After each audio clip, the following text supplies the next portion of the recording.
Welcome back to tonight's programme. Now, a diplomatic row is growing over the disappearance of Saudi journalist and dissident Jamal Khashoggi.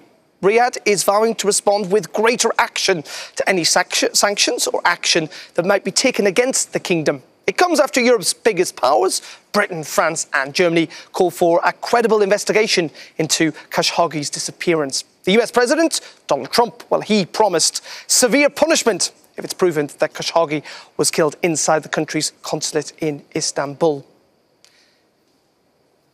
As I say, this story's been going on for, nearly 3 weeks now. We're no, it seems, any closer to finding out what actually happened. Maeve, just first of all, where are we at in terms of the actual investigation into trying to discover what happened and who may have been behind it?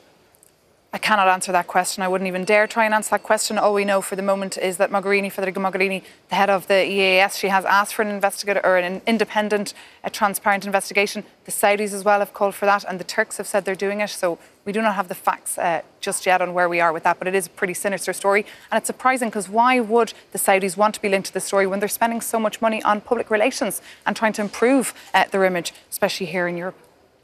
Now, also joining us on the sofa is Claude Morris, who's back again, British MEP.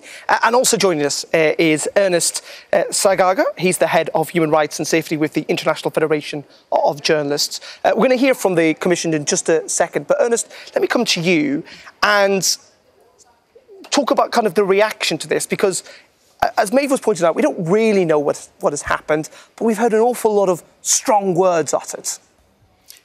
Yes, we heard words, but also there is something we know for sure. We know somebody has gone into the consulate. Mr. Khashoggi went into the consulate in Istanbul, and we have never seen him coming out. There are only two people who can answer that question, and those are the people who run the consulate and the Saudi government. They certainly know what happened inside the consulate. That's what we want to find out, and then we take it from there. It's interesting. I think this afternoon, for the first time, the Saudi authorities are going to allow Turkish authorities inside the consulate, which might shed some light. But also, as I say, we've been talking about the political reaction to this. We've heard today from Europe's top diplomat, Federica Mogherini. She's been attending the Foreign Affairs Council in Luxembourg. Now, on her way in, she commented on the missing journalists and Europe's response, and this is what she had to say. The European Union expects full investigations from the authorities of Saudi Arabia, full cooperation with the Turkish authorities, in line with what also our main partners and allies have expressed, mainly in Washington but elsewhere. So we expect and we hope that there will be transparency and full clarity on what happened.